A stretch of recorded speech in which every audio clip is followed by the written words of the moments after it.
السلام علیکم ورحمۃ اللہ وبرکاتہ۔ بسم اللہ الرحمن الرحیم۔ اسلامی تاریخ۔ حضور صلی اللہ علیہ وسلم کی ہجرت۔ نبی کریم صلی اللہ علیہ وسلم کو جب ہجرت کی اجازت ملی تو اس کی اطلاع حضرت ابوبکر صدیق رضی اللہ عنہ کو دے دی، اور جب ہجرت کا وقت آیا تو رات کے وقت گھر سے نکلے اور کعبہ پر الوداعی نظر ڈال کر فرمایا، تو مجھے تمام دنیا سے زیادہ محبوب ہے، اگر میری قوم یہاں سے نہ نکالتی تو میں تیرے سوا کسی اور جگہ کو رہنے کے لیے اختیار نہ کرتا۔ حضرت اسماء بنت ابوبکر نے 2-3 روز کے کھانے پینے کا سامان تیار کیا۔ آپ صلی اللہ علیہ وسلم حضرت ابوبکر صدیق رضی اللہ عنہ کے ساتھ مکے سے روانہ ہوئے۔ ایک طرف محبوب وطن چھوڑنے کا غم تھا تو دوسری طرف نکیلے پتھروں کے دشوار گزار راستے اور ہر طرف سے دشمنوں کا خوف تھا، مگر اسلام کی خاطر امام الانبیاء تمام مصیبتوں کو جھیلتے ہوئے آگے بڑھ رہے تھے۔ راستے میں حضرت ابوبکر صدیق رضی اللہ عنہ کبھی آگے آگے چلتے اور کبھی پیچھے پیچھے چلنے لگتے تھے۔ حضور صلی اللہ علیہ وسلم نے اس کی وجہ پوچھی تو انہوں نے فرمایا، یا رسول اللہ، جب مجھے پیچھے سے کسی کا آنے کا خیال ہوتا ہے تو میں آپ صلی اللہ علیہ وسلم کے پیچھے پیچھے چلنے لگتا ہوں، اور جب آگے کسی کے گھات میں رہنے کا خطرہ ہوتا ہے تو میں آگے چلنے لگتا ہوں، چونکہ کفار کی مخالفت کا زور تھا اور وہ لوگ نعوذ باللہ آپ صلی اللہ علیہ وسلم کے قتل کی کوشش میں تھے۔ اس لیے راستے میں آپ صلی اللہ علیہ وسلم کو اور حضرت ابوبکر رضی اللہ عنہ نے غار سور میں پناہ لی۔ اس غار میں پہلے حضرت ابوبکر صدیق رضی اللہ عنہ داخل ہوئے، اس کو صاف کیا، پھر حضور صلی اللہ علیہ وسلم اس میں داخل ہوئے اور 3 روز تک اسی غار میں رہے۔ اللہ کی قدرت۔ غذا اور سانس کی نالیاں۔ اللہ تعالیٰ نے ہمارے سانس لینے اور کھانے پینے کی 2 مختلف نالیاں بنائی ہیں۔ کھانے کی نالی کا تعلق معدے سے ہے اور سانس کی نالی کا تعلق پھیپھڑے سے ہے۔ جب انسان کھانا کھاتا ہے یا پیتا ہے تو قدرتی طور پر سانس کی نالی کا منہ ڈھکن کی طرح پردے سے بند ہو جاتا ہے، اور کھانے کی نالی کے ذریعے کھانا معدے میں پہنچ جاتا ہے۔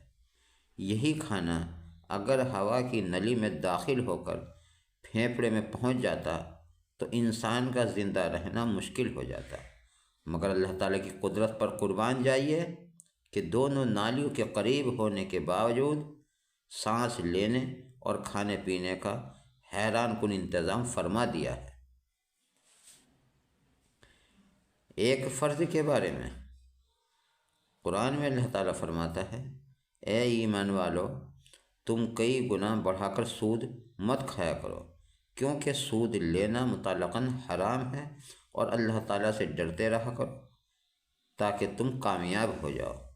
نوٹ: کم یا زیادہ سود لینا دونوں ناجائز اور حرام ہے۔ قرآن اور حدیث میں اس پر بڑی سخت سزا آئی ہے، لہذا ہر مسلمان پر سودی لین دین سے بچنا ضروری ہے۔ ایک سنت کے بارے میں، عشاء کے بعد جلدی سونا۔ نبی کریم صلی اللہ علیہ وسلم عشاء سے پہلے نہیں سوتے تھے اور عشاء کے بعد نہیں جاگتے تھے، یعنی سو جاتے تھے۔ ایک اہم عمل کی فضیلت۔ جماعت کے لیے مسجد جانا۔ نبی کریم صلی اللہ علیہ وسلم نے فرمایا، جو شخص باجماعت نماز کے لیے مسجد میں جائے تو آتے جاتے ہر قدم پر ایک گناہ مٹتا ہے اور ہر قدم پر اس کے لیے ایک نیکی لکھی جاتی ہے۔ ایک گناہ کے بارے میں، ازار یا پاجامہ پینٹ وغیرہ ٹخنے سے نیچے پہننا۔ نبی کریم صلی اللہ علیہ وسلم نے فرمایا، جو شخص تکبر کے طور پر اپنے ازار کو ٹخنے سے نیچے لٹکائے گا اللہ تعالیٰ قیامت کے دن اس کی طرف رحمت کی نظر سے نہیں دیکھے گا۔ دنیا کے بارے میں نبی کریم صلی اللہ علیہ وسلم نے فرمایا، جو شخص جنت کا خواہش مند ہوگا وہ بھلائی میں جلدی کرے گا، اور جو شخص جہنم سے خوف کرے گا وہ خواہشات سے غافل بے پرواہ ہو جائے گا۔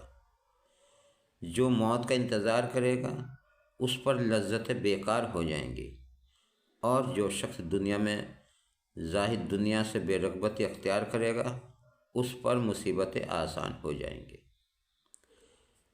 آخرت کے بارے میں قرآن میں اللہ تعالیٰ فرماتا ہے، ان جنتیوں کے بدن پر باریک اور موٹے ریشم کے کپڑے ہوں گے، اور ان کو چاندی کے کنگن پہنائے جائیں گے، اور ان کا رب ان کو پاکیزہ شراب پلائے گا۔ اہل جنت سے کہا جائے گا کہ یہ سب نعمتیں تمہارے اعمال کا بدلہ ہے، اور تمہاری دنیاوی کوشش قبول ہو گئی۔ قرآن کی نصیحت۔ قرآن میں اللہ تعالیٰ فرماتا ہے، اللہ تعالیٰ تم کو حکم دیتا ہے کہ امانت والوں کو ان کی امانتیں واپس کر دیا کرو۔ محترم حضرات، یہ تھی آج کی ہماری تعلیم۔ آپ خود بھی سنیں اور اوروں کو بھی، اپنے ملنے والوں کو شیئر کرا کریں تاکہ وہ بھی سن سکیں، اور ہماری ویڈیو کو لائک بھی ضرور کر دیا کریں۔ اور اسی طرح کی مزید ویڈیو سننے کے لیے آپ ہمارے چینل کو سبسکرائب کر کے بیل آئیکن دبا دیں تاکہ آنے والی سبھی ویڈیو کی نوٹیفیکیشن آپ تک پہنچ سکیں۔ اپنا اور اپنوں کا خیال رکھیں، نماز پڑھتے رہیں، اور اللہ تعالیٰ سے دعا بھی کرتے رہیں کہ اللہ تبارک و تعالیٰ ہم سب کو پنجگانہ نماز پڑھنے کی توفیق عطا فرمائے۔ آمین ثم آمین۔ جزاک اللہ۔